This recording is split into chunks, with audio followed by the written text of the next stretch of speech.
नमस्कार मित्रांनो, मी हेमंत. मित्रांनो, वेगवेगळ्या कारणांमुळे गुन्हे होत आहेत. अलीकडच्या काळामध्ये आपण लग्न लग्न ठरलं म्हणून लग्न झाल्यानंतर प्रियकर प्रेयसी या सर्वांच्या प्रकरणांमधनं खून होताना, लोकांचे मृत्यू होताना आपण बघत आहोत. अशीच एक घटना अलीकडेच घडलेली आहे. अत्यंत भयानक घटना आहे आणि यात ज्याचा मृत्यू झालाय त्याला कशा पद्धतीने मारण्यात आलं, पहिल्या प्रयत्नात मेला नाही म्हणून दुसऱ्या प्रयत्नात कसं मारण्यात आलं, या सर्व गोष्टींचा खुलासा यामध्ये होणार आहे. मित्रांनो, संध्या आणि प्रशांत या दोघांचं लग्न 6 वर्षांपूर्वी झालं. संध्या आणि प्रशांत यांचा सुखाचा संसार सुरू झाला. प्रशांतची आई सुद्धा सोबत राहत होती. अतिशय सुखी कुटुंब, आनंदी जोडपं असं याला म्हणता येईल. या आनंदी जोडप्यामध्ये थोड्या दिवसानंतर एक वेगळ्याच चर्चेला सुरुवात झाली. चर्चा होती पैशांची, चर्चा होती ऐश्वर्य, लक्झरी याची. संध्या प्रशांत जवळ वेळोवेळी म्हणू लागली की आपल्याकडे जास्त पैसे असायला हवेत. सुखी आयुष्य जगण्यासाठी पैसे जास्त असणं हे आवश्यक आहे. संध्या स्वतः नर्स होती आणि प्रशांतचा आपला स्वतःचा छोटा मोठा व्यवसाय होता. या सर्वांमध्ये संध्याने पैशाचं महत्त्व प्रशांतला पटवून देणं सुरू केलं की लक्झरी लाईफ, चांगलं आयुष्य जगायचं असेल तर पैसे आवश्यक आहेत. कालांतराने प्रशांतला ते पटलं की खरंच आयुष्यात जर ऐशो आराम पाहिजे असतील, सुखी आयुष्य जगायचं असेल तर पैसा फार महत्त्वाचा आहे. त्यामुळे त्याने चाचपणी करायला सुरुवात केली की जास्त पैसा कसा कमवता येईल. आपल्या मित्रांसोबत, व्यावसायिक मित्रांसोबत, वैयक्तिक मित्रांसोबत त्याने चर्चा केली की काय करता येऊ शकतं म्हणजे जास्त पैसे कमावता येतील. तेव्हा त्याला त्याच्या मित्रांनी, व्यावसायिकांनी, वैयक्तिक मित्रांनी एक सल्ला दिला की तू दुबईला जा. दुबईत गेल्यानंतर इथल्यापेक्षा 3 ते 4 पट जास्त तू कमवशील, हेच काम करू. प्रशांतला ते पटलं. तो विचार करायला लागला. त्याने घरी येऊन संध्याला ही संकल्पना सांगितली की मला असा सल्ला मिळतोय की मी दुबईला जाऊन तिथे जास्त पैसे मिळतील. संध्यानेही होकार दिला की हो, काहीच हरकत नाही, हेच वय आहे आपलं कमवण्याचं, तू जा दुबईला, मी इथे आहे, आईची काळजी घेईल आणि मग वेळोवेळी तू येत जा आणि एकदा आपल्याकडे भरपूर पैसा आला की मग तू परत ये, मग इथे आपण पुढे कसं करायचं ते बघू, पण सध्या पैसा जास्त कमवणं आवश्यक आहे.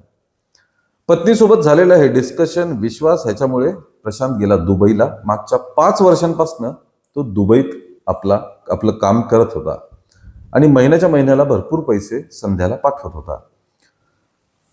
दिवसामागून दिवस गेले. संध्या तिचं काम करत होती नर्सचं. याच दरम्यान संध्याची ओळख एका अनिल नावाच्या व्यक्तीशी झाली. ओळख झाली. सुरुवातीला ही कॅज्युअल ओळख होती. बोलणं होऊ लागलं. कालांतराने नंबर एक्सचेंज झाले आणि त्यांच्यामध्ये चांगली मैत्री निर्माण झाली. अनिल हा संध्यापेक्षा वयाने तर मोठा होताच होता. तो प्रशांतपेक्षा, तिच्या नवऱ्यापेक्षाही वयाने बराच मोठा होता, विवाहित होता. तरी त्याची संध्यासोबत चांगली मैत्री होती. हळूहळू या मैत्रीने अनैतिक संबंधांचं स्वरूप घेतलं. दोघांमध्ये अनैतिक शारीरिक संबंध प्रस्थापित झाले. दोघं मजा करू लागले. तिकडे प्रशांत काम करायचा, भरघोस पैसे पाठवायचा आणि त्या पैशावरती यांची चंगळ चालू होती. कधी बाहेर भेटायचे. जेव्हा तिची सासू म्हणजे प्रशांतची आई घरी नसायची तेव्हा ही अनिलला घरी पण बोलवायची. घरी ते संबंध प्रस्थापित करायचे. असंच चालू झालं. जेव्हा ते सोबत नसायचे तेव्हा कंटिन्यू फोनवरती ते कॉन्टॅक्टमध्ये असायचे. कालांतराने जेव्हा प्रशांत दुबईवरनं हिला फोन करू लागला संध्याला, तेव्हा तिचा फोन बराच वेळी बिझी यायचा, एंगेज यायचा, कंटिन्यू तासनतास यायचा. मग प्रशांतला हे खटकायला लागलं. त्याने विचारलं संध्याला की हा काय प्रकार आहे, इतका वेळ फोन बिझी कसा असतो, किंवा कधी कधी ती बिझी नसला तर ही फोन उचलायची नाही. मग तो व्हिडिओ कॉल करायचा, तेही उचलायची नाही. प्रशांतने विचारलं की हा काय प्रकार आहे. तेव्हा संध्या म्हणायची मी नर्स आहे, प्रोफेशनल कामात असते, पेशंट बघत असते, हे करत असते, प्रत्येक वेळी मी फोन कसे उचलू वगैरे वगैरे. अचानक हे तिच्या बिहेवियरमध्ये आलेला बदल हा प्रशांतला खटकू लागला.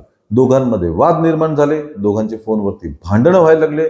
दुबईवरनं तो फोन करायचा, रात्र त्यांच्यामध्ये वाद चालत होते. हे वाढायला लागलं. तेव्हा प्रशांतने निर्णय घेतला की आता मला परत भारतात जावं लागेल. तो परत भारतात तेलंगणामधील निजामाबाद या त्याच्या मूळ गावी आला आणि परत तिथे येऊन बायकोसोबत राहू लागला.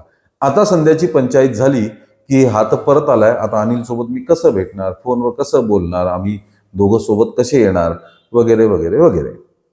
घरी आल्यानंतर सुद्धा या विषयावरून त्यांचे वाद सुरूच होते.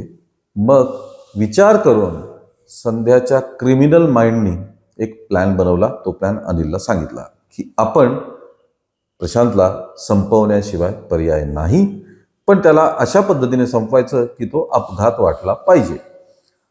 मग यांनी एक प्लॅन बनवला. संध्याने अनिलला तिच्या प्रियकराला घरी बोलवलं. घरी बोलवलं हे सांगून की मी जिथे काम करते तिथे हा अनिल डॉक्टर आहे, आमची ओळख आहे आणि तुझी पण त्याच्याशी ओळख व्हावी म्हणून मी त्यांना जेवणासाठी घरी बोलवलंय.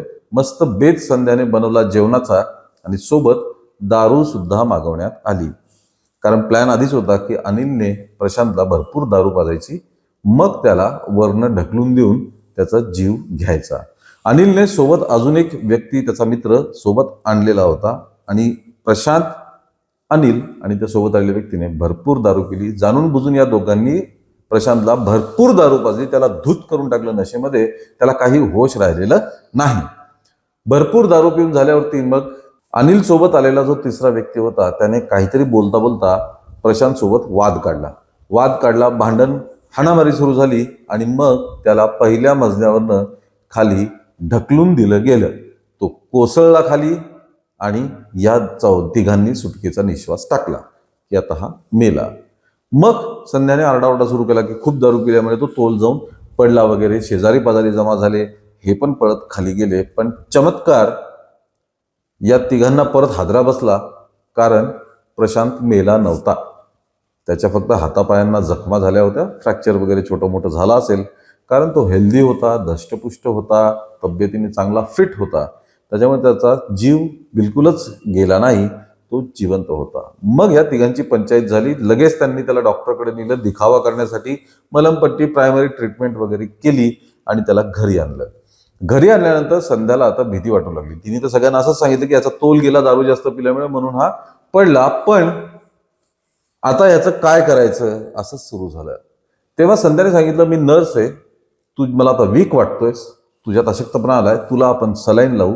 असं म्हणून तिने घरीच त्याला सलाईन, ड्रिप आयव्हीची जी असते ती लावली आणि भयानक कार्यक्रम त्याचा केला. तो म्हणजे त्या सलाईनमध्ये, त्या आयव्हीमध्ये तिने टॉयलेट क्लीनर ॲसिड जे असतं ते आणि ॲनेस्थेशियामध्ये वापरल्या जाणारं नशेचं गुंगीचं औषध हे दोन्हीही पदार्थ मिसळून टाकले आणि ती ड्रीप प्रशांतला चालू केल्यानंतर अर्ध्या तासानेच त्याला त्याचा परिणाम जाणवू लागला आणि तास दीड तासात प्रशांतचा घरच्याच बेडवरती मृत्यू झाल्यानंतर परत संध्याने असा बनाव केला की अरे आता चांगला होता, आता याला काय झालं वगैरे वगैरे वगैरे. मग मेडिकल ट्रीटमेंट देण्यात आली त्याला हॉस्पिटलमध्ये, पण तो मृत झाला होता.